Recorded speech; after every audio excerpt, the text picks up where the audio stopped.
No, I will be here.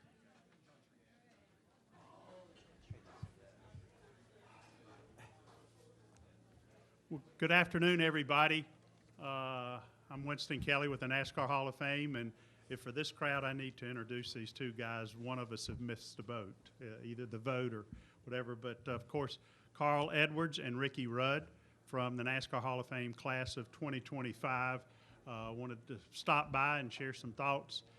So let me start real quickly, and then we'll open it up. We've got microphones on both sides. A lot has gone on this weekend, but also, I think probably the most asked questions you guys get is, so when you think about from when you got the call, the notification, the text off the airplane, so what has it been like over the past several months since getting that call, and something that you may not have thought would have happened? Ricky, I'll let you go first. I guess old guys go first, I guess is the way that works, I guess. But seniority has seniority, that's what benefits. It is. Seniority. Call it seniority now. It's no discrimination, I guess. But, man, it was just, Winston, it was just unbelievable to get a call. I know Carl was getting tired of hearing this because we're going to so many functions together, but basically I was lucky enough to be on the election committee, one of the 50 that would go and meet once a year to, elect the candidates that were on the ballot to the final cut. And so I did that for quite a few years, three or 4 years, and then I was lucky enough to be on the ballot. And then once you're on the ballot, you have to come off the election committee. So anyway, it's been that was really cool because I said, man, they got a chance to be in the Hall of Fame. Well, anyway, first year goes by, then the second year, then the third year, and I think I was all the way up to year 7. And really, I kind of started blocking it out. I knew what time, I knew election day, and I knew what time of day it would be when the candidates, the final pick would be chosen. So after all the years of sort of disappointment, excitement, but then frustration and disappointment, I just sort of tried to block it out. And then so I'm out in my backyard on election day. I happen to be in the Charlotte area. We have a place up north of here, about 20 miles. And so I happened to be, I don't know, doing some kind of a maintenance item, I'm sure, around the backyard. And to get a call, it was, I have him on my Rolodex, so it popped up, Mike Joyce calling. So wait a minute, Mike Joyce calling, here we are, it is it's election day. So wait a minute, Mike Joy, we talk about once every 10 years. So what is Mike Joy doing calling me? And I got thinking, he helps organize the MCs, the Hall of Fame voting. So when he calls, the first thing I said, is this call maybe what I think it's about? He said, I can't say anything. I can just tell you it's your best interest to get in your car and come down to Charlotte. It's vote day. And I couldn't get anything out of him. He was a company guy. He wouldn't let me know anything. And so anyway, Lynn and I hauled tail. I mean, I was sweaty, been working outside, and we jump in the car. First jump in the shower. She's got my sport coat on, and we set the world record, I think, from Lake Norman down to the Hall of Fame. And anyway, we made it there just about within 5:05 or something. So we're a little bit late, but not too bad. But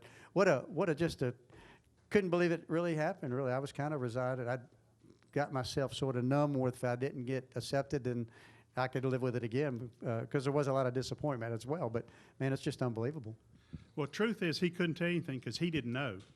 Yeah, well, you probably didn't know. I didn't. He really, those of us on the ballot, or those of us on the committee, the accounting firm, and then maybe Steve Phelps because he's going to announce them. Yeah. But we literally don't know. So he went out on a limb. Now, he had heard your name enough times. Yeah.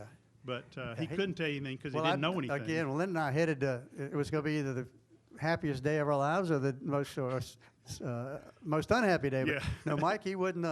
He was a company man. He didn't tell me. And like you say, he probably didn't know. That's why he couldn't tell me. He just said, best interest to maybe make it down here. But I think you're always have the opportunity to be at that press conference to see if your name was chosen. And again, early days I hung out, and then man, it was great to be part of it. But then what a huge disappointment. So I never put myself in that position again after the first 2 or 3 episodes of hanging out there. Yeah, that's happened quite a bit. Carl, your reactions and also how has it hit you over the last few months? I guess similar in a way, but probably even to a greater degree. I thought there's just no way. It's just not.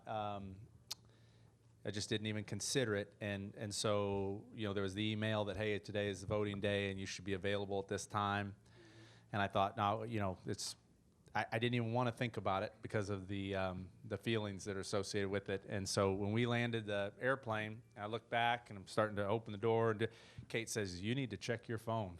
And that's truly, I've said it a bunch. I know we've all said, "Hey, I'm humbled by something." I was trying to describe it. It was like I melted. I couldn't comprehend how big of an honor. I can't express how big of an honor it is. So I still don't know what to say other than it happened for me in my life at exactly the best time it could have. I think I know that I'm ready to really totally soak in the feeling of what it is to be a part of the NASCAR family, and this has been more special to me than I could describe. So, questions from the group. So we'll start here with Al, Jenna. We'll go just start on this side, and then we'll come over here. Yeah, Al Pierce from Alder Week. Same question for both of you guys. What do y'all consider individually your single most significant accomplishment? And the other question is there anything you regret not having done in your careers? I mean, it's Ricky Rudd. He's yeah. got to go first every time. Carl's the most humblest guy. I was coming into race. I was leaving racing. Carl was coming in, and I know he gets tired of hearing this, but when I left racing, he was an exciting guy to watch. I mean, he was nobody any better on the racetrack. He was one of the best, and you got rewarded at the end of the race to see this guy do a backflip. And I think I was hanging in there maybe one of these times to see maybe when he didn't make it, because one of these days it might not work out. I don't know, but he did. He won a lot, so he did a lot of backflips. But real quick, to biggest accomplishments, there's. Somebody told me I think we won 23 Cup races, I guess, officially in the Cup level, and I ran maybe 900. So I lost a lot of races. And Carl's record, he won a lot of races, but he lost a lot of races too. I mean, unless you win every single one, which obviously that's never going to happen.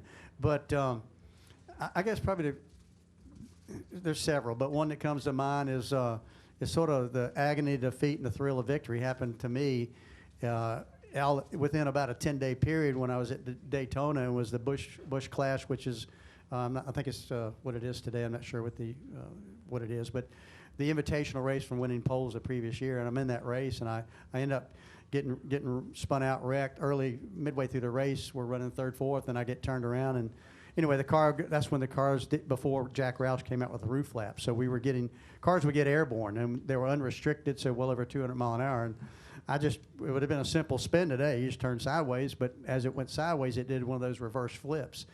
And I don't remember much about it. I remember going up in the air and knowing that that's going to be a great thing that it got airborne, because it allowed me to step over a guardrail system at the time at Daytona that pretty much wiped out Darrell Waltrip. I mean, it hurt him really badly. And I remember looking over my shoulder, seeing that thing coming, and then the car got airborne. So that was actually a good thing. I looked at it at the time. But when it went up and when it came down, the lights were out at that point. And I was fortunate enough I was able to get back in the car not too many days later.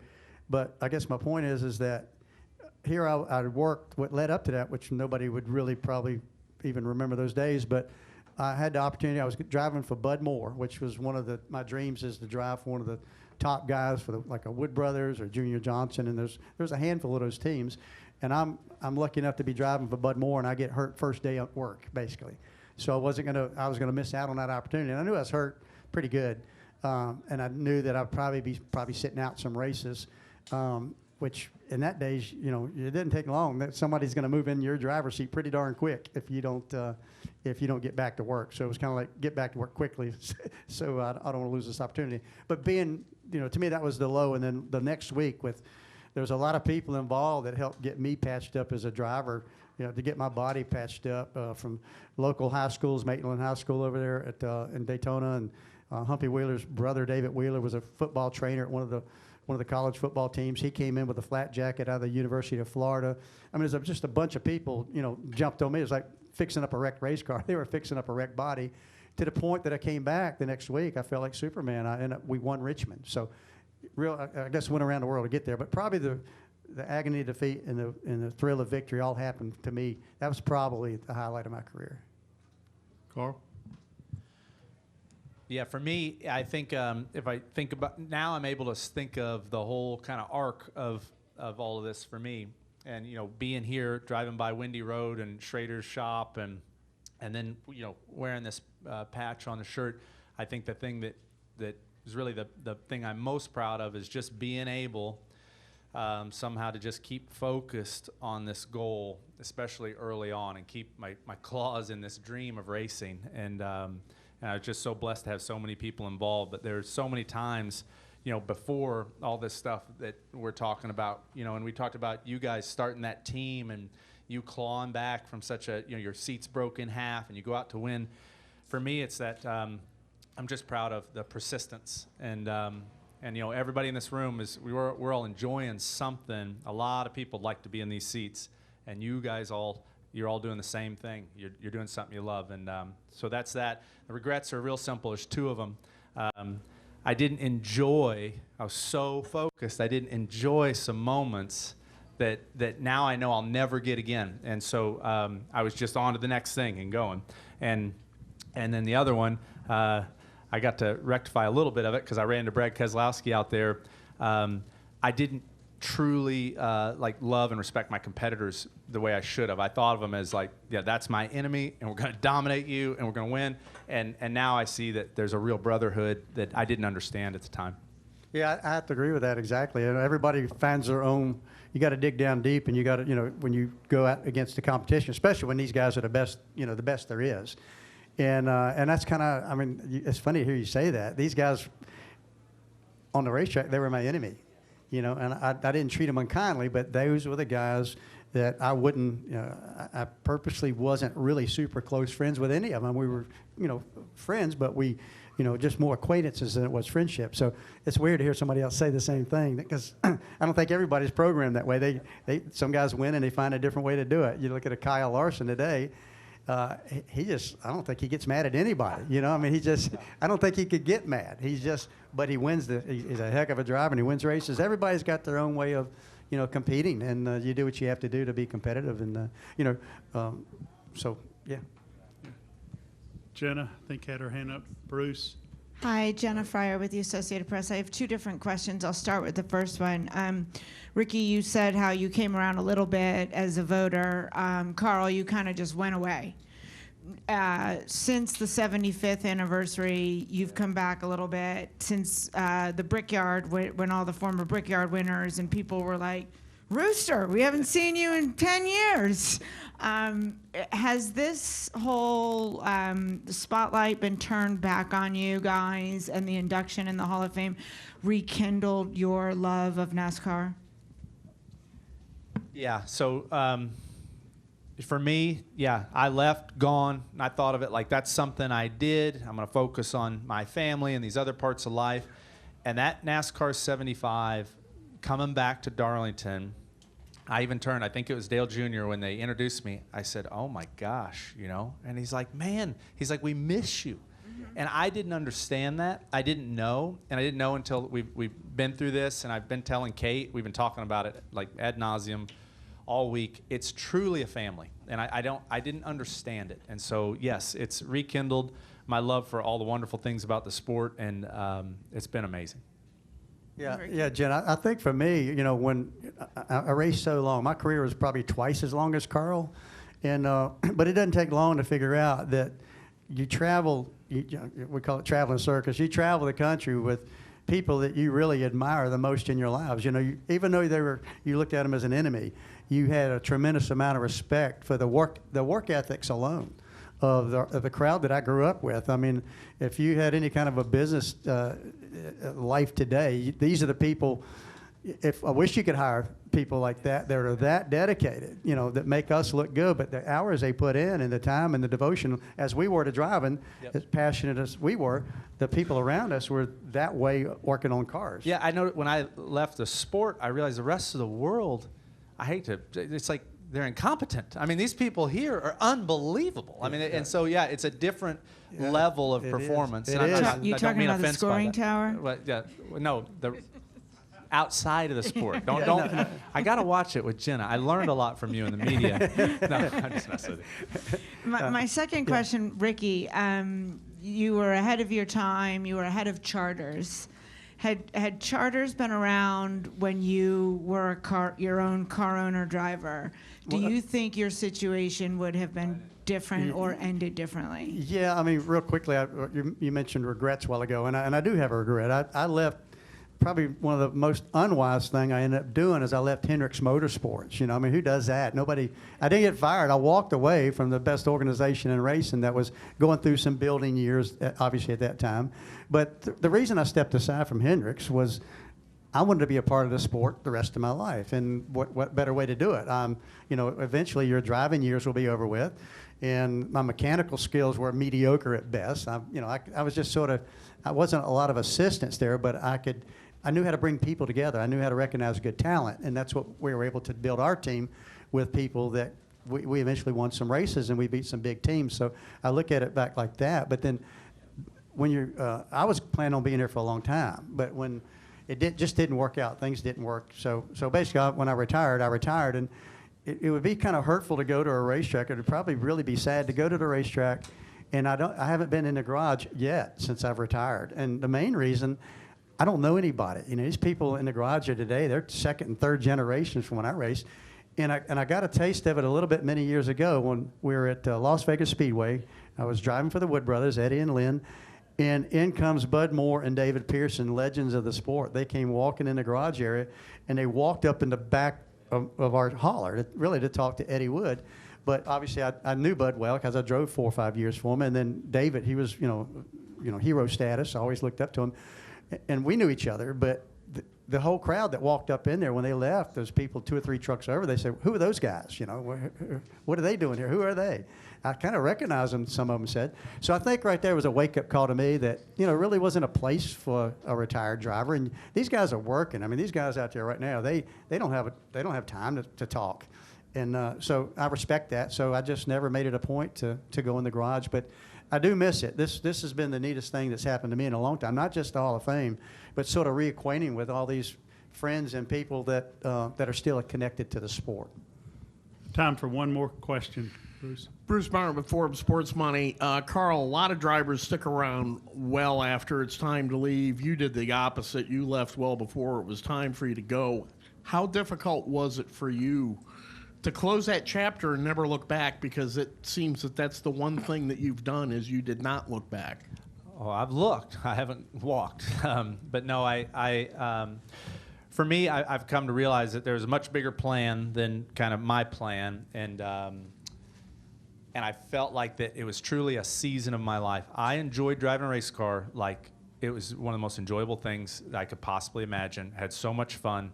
Had obviously, things all just was blessed all along the way, but it really, it really became, we talked about this at the hall. It's like you look at the things that are, in my life that were very valuable and important, and then the things that were priceless. And for me, it was priceless. I needed to focus on my family. I wanted to take care of my health. We looked at all the stuff going on with the head injuries and things like that I'd never considered.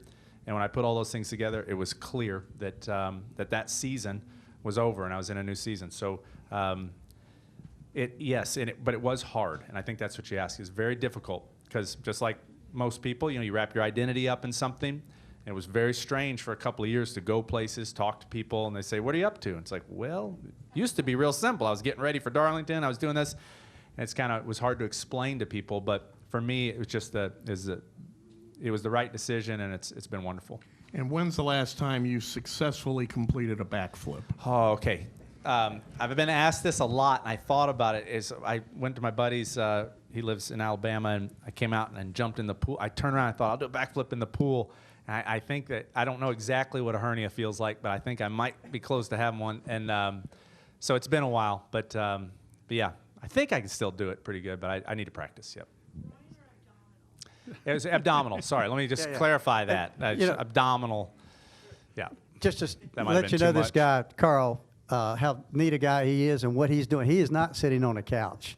And I'm still, every time I talk to him, he's doing something somewhere else in the world. Can I tell him that story? But you sent me that text that time. I don't remember what it was. Go for it. I'm Why gonna tell not? it. You Do get it. mad later. All right.